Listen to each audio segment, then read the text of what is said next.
আসসালামু আলাইকুম সুপ্রিয় দর্শক, আজকে শেয়ার করব খুবই জনপ্রিয় একটি কেক, আর সেটা হচ্ছে বাটারফ্লাই থিম কেক। এই থিম কেকটির সাথে বিভিন্ন ধরনের বাটারফ্লাই কেকের এ টু জেড দেখাবো, প্লাস হচ্ছে বিভিন্ন ধরনের ফ্লাওয়ার দেখাবো, রোজ ফ্লাওয়ার। তো আশা করছি আজকের এই রেসিপিটি ভালো লাগবে, ছোটো ছোটো টিপসও থাকবে নতুনদের জন্য। তাহলে চলুন দেখে নিই। প্রথমে আমি একটা চকলেট কেক তৈরি করেছি, আমি একটু পাতলা স্লাইস করেছি, সেই জন্য এখানে 4টা স্লাইস করেছি। তো করে আমি হচ্ছে প্রথমে চকলেট ক্রিম দিয়ে নিচ্ছি, বোর্ডটা একটু বেশি করে দিবেন, এতে করে বড় কেক হলে নড়াচড়া করবে না বা দূরে ডেলিভারি দিতে সুবিধা হবে। যেহেতু আমরা বাসায় খাবো, তো তবুও দিয়ে নিলাম আপনাদের দেখানোর সুবিধার্থে। আমি হচ্ছে সুগার সিরাপ দিয়ে নিচ্ছি। সুগার সিরাপ হচ্ছে আমি লিকুইড দুধ জাল করে তারপর ঠান্ডা নর্মাল হওয়ার পর তারপর এটার মধ্যে চিনি মিশিয়ে পরিমাণ মতো চিনি মিশিয়ে করেছি। তো এখানে দিয়ে দিচ্ছি চকলেট গানাশ। চকলেট গানাশটা যদি দেন, আপনার চকলেট কেকের যেটা পারফেক্ট স্বাদ আছে সেটা আর দ্বিগুণ হারে বেড়ে যাবে। তো অবশ্যই এভাবে লেয়ারে চকলেট দেওয়ার চেষ্টা করবেন, চকলেট গানাশ, এতে করে কেকের টেস্ট অনেক গুণ বেড়ে যাবে। আর এই চকলেট ক্রিমটাও আমি কিন্তু যখন ক্রিম করেছি প্রায় শেষ পর্যায়ে এসে চকলেট গানাশ দিয়ে তারপর চকলেট মানে লিকুইড চকলেট গলিয়ে তারপর হচ্ছে এটাকে মিশিয়ে নিয়েছি। তো যাই হোক, আমি এখন কোটিং করে রেখে দিলাম আধা ঘন্টার মতো। আধা ঘন্টার পর আবারও চলে আসলাম, যেহেতু ভিতরে চকলেট কেক উপরে হচ্ছে আবার কালারিং হবে, বাটারফ্লাই থিম কেক তৈরি করব, সেই জন্য এটাকে রাউন্ড থাকতে আমরা এটা হচ্ছে কি হোয়াইট ক্রিম দিয়ে ডেকে নিচ্ছি। তো হোয়াইট ক্রিমের সাথে হালকা একটু ইয়েলো ফুড কালার মিশিয়ে এটাকে হালকা একটা শেড দেওয়ার চেষ্টা করছি। আসলে এটা কোনো কাস্টমাইজ কেক না, এটা আমার মেয়ের বার্থডে কেক ছিল, সেই জন্য ইচ্ছা মতো মন মতো বানাচ্ছি।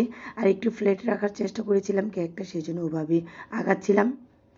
তো হালকা একটু যারা অতিরিক্ত রং পছন্দ করেন না, তারা হালকা এভাবে একটু ভরিয়ে তারপর দিয়ে নেবেন, কারণ কেকের মধ্যে আমি কখনোই রংটা বেশি প্রিফার করি না, তবুও কখনো ডিজাইনের ক্ষেত্রে দিতে হয়। তো আজকে কেকটাও যেহেতু আমরা অনেকগুলো রোজ ফ্লাওয়ার তৈরি করব, সেই জন্য কিন্তু কিছুটা রং দিতে হবে শেষ পর্যায়ে। তো যাই হোক, আমরা হচ্ছে মাঝখান দিয়ে এভাবে কেটে এটাকে ঘুরিয়ে দেব। এই ঘোরানোর সময় অবশ্যই সাবধানে ঘোরাবেন, কারণ হচ্ছে যদি হাত থেকে পড়ে যায় তাহলে তো কাম সারছেই। তো যাই হোক, আমরা এটা হচ্ছে এটাকে চারপাশ দিয়ে ঘুরিয়ে এটা প্রজাপতি থিম যে শেপটা রয়েছে সেটা দিয়ে নিব। জাস্ট এদিক দিয়ে দুই দিক দিয়ে দৌড়িয়ে আপনারা হচ্ছে ঘুরিয়ে নেবেন, ঘুরিয়ে হালকা করে একটু মানে যতটুকু প্রয়োজন এই সৌন্দর্যটা আসতে সেটা দিয়ে নেবেন।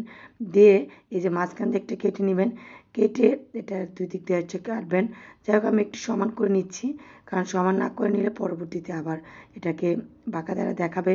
তো এইভাবে কাট করে আন্দাজ করে কেটে নেবেন।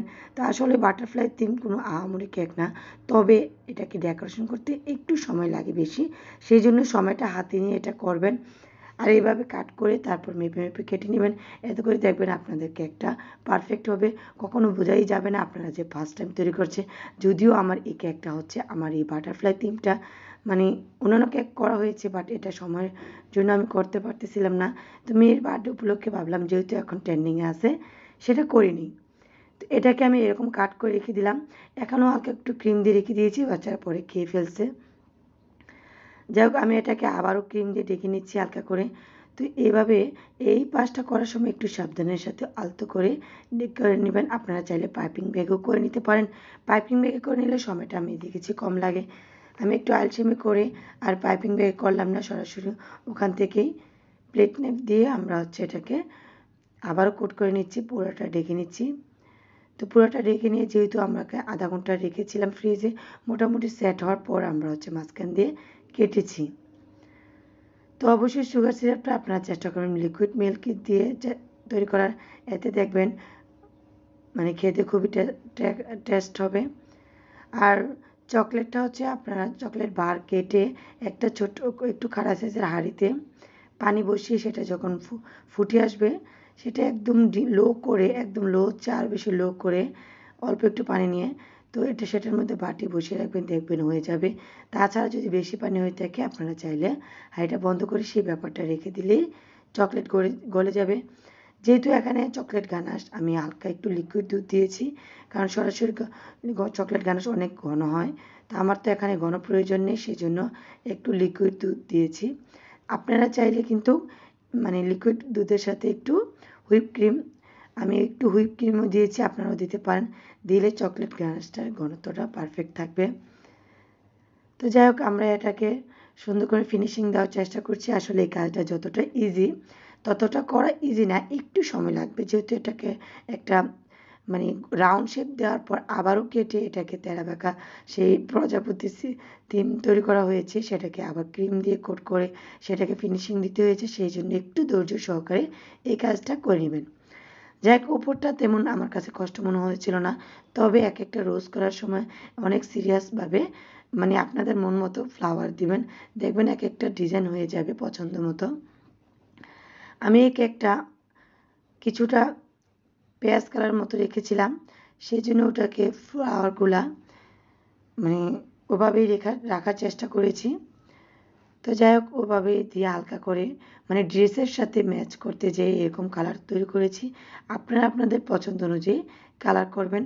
কালারটা যে কোনো ড্রেসের সাথে ম্যাচ করতে পারেন, যে কোনো কালার কম্বিনেশনের সাথে ম্যাচ করে করতে পারেন। তবে আমি সাজেস্ট করব অতিরিক্ত কালার না ইউজ করাই বেস্ট।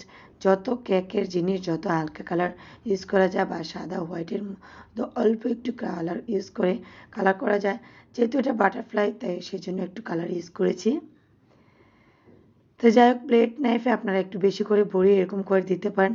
আমি একটু অন্যরকম করে তৈরি করার চেষ্টা করেছিলাম, সেই জন্য বারবার এটাকে আবারও পাইপিং ব্যাগ দিয়ে ঘুরিয়ে তারপর তারপর আবার দিয়ে নিচ্ছি।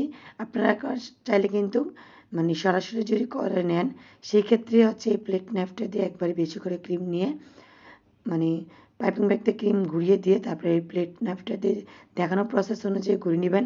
এতে করে দেখবেন তাড়াতাড়ি কাজটা হয়ে যাবে। যাই হোক, আমি এই কাজটা করতে যে একটু সময় মনে হচ্ছিল যে একটু সময় বেশি লেগেছে। তো যাই হোক, আমার মোটামুটি বাটারফ্লাইয়ের যে সাইজ বা দেখতে যে বাটারফ্লাই রয়েছে থিম, সেটা দেওয়ার চেষ্টা করছি। তো আমরা মোটামুটি কাছাকাছি চলে আসছি। আমরা এখন এটা পছন্দ মতো দিয়ে নিচ্ছি।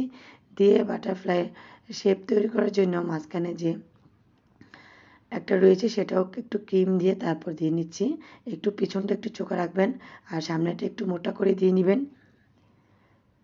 তারপর যে পছন্দ অনুযায়ী ফ্লাওয়ার তৈরি করবেন। আমি এখানে রোজ ফ্লাওয়ার তৈরি করে নিচ্ছি। তো রোজ ফ্লাওয়ারটা আসলে আপনারা প্রথমে একটু উঁচু করে দিয়ে তারপর দিয়ে নেবেন। তো এটাকে আপনারা কয়েকটা বা ট্রাই করে দেখুন। দেখানোর প্রসেস অনুযায়ী প্রথমে ঘুরিয়ে দিয়ে তার উল্টা পাশ দিয়ে এসে দিবেন। তারপর যে দিক দিয়ে শুরু করবেন তার আগের পাশ দিয়ে রোজ নজেল বা 124 নাম্বার নজেল দিয়ে করবেন। এত করবে দেখবেন মানে আপনাদের রোজ পারফেক্ট হয়ে যাবে। আসলে রোজ কখনোই প্রথমবার পারফেক্ট হয় না। দেখুন, আমি অনেকবার চেষ্টা করার পরেও যেহেতু অনেক কেক বানিয়েছি, তবুও কিন্তু প্রথমে ফুলটা থেকে ফ্লাওয়ারটা থেকে পরের ফ্লাওয়ারটা সুন্দর হয়েছে। সেজন্য আমি তুলে আবারও নতুন করে ফ্লাওয়ার দিয়েছি। দেখুন, একটা রোজ কলি শেষ করার পর আবারও দিবেন, কিছুটা এন সাইজ দিয়ে করে নেবেন। এতে করে দেখবেন আপনাদের রোজ পারফেক্ট হবে। তো যাই হোক, ক্রিম আবারও একটু উঁচু করে দিয়ে তৈরি করে নিচ্ছি। দেখুন, দেখানোর প্রসেস অনুযায়ী আপনারা দেখাবেন। সম্পূর্ণ রেসিপি দেখাতে গেলে অনেক অনেক বড় ভিডিও হয়ে যাবে, সেই জন্য আমি শুধু ফ্লাওয়ারগুলো দেখাচ্ছি। তো চেরি ফুলগুলো যেহেতু ইজি, বেশিরভাগ মানুষ পারে। আপনারা যদি না পারে সেক্ষেত্রে চেরি ফ্লাওয়ার কীভাবে তৈরি করতে হয় টিভির সার্চ দিয়ে তৈরি করে নেবেন। দেখুন, জাস্ট একটু বাঁকা করে দিয়ে নেবেন। পছন্দ অনুযায়ী শেপ দিলেই হবে। যেদিক দিয়ে শেষ করবেন তার আগে থেকে একটু শুরু করবেন, এতেই আপনাদের রোজ পারফেক্ট হয়ে যাবে।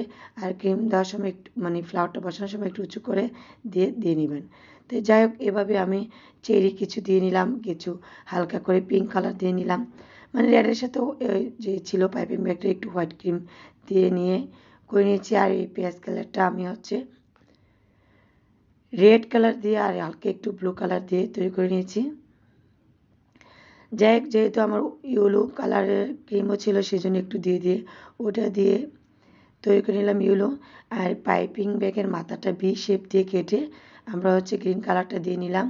এতে করে মানে অনেক একগুচ্ছ ফুলের মাঝে পাতাগুলো দেখাচ্ছে, অনেক অনেক সুন্দর লাগছে।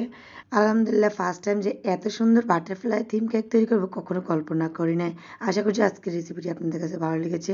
আপনারা অবশ্যই ট্রাই করবেন। আপনারা ইনশাল্লাহ আমার চেয়ে আরও সুন্দর সুন্দর বাটারফ্লাই থিম কেক তৈরি করতে পারবেন।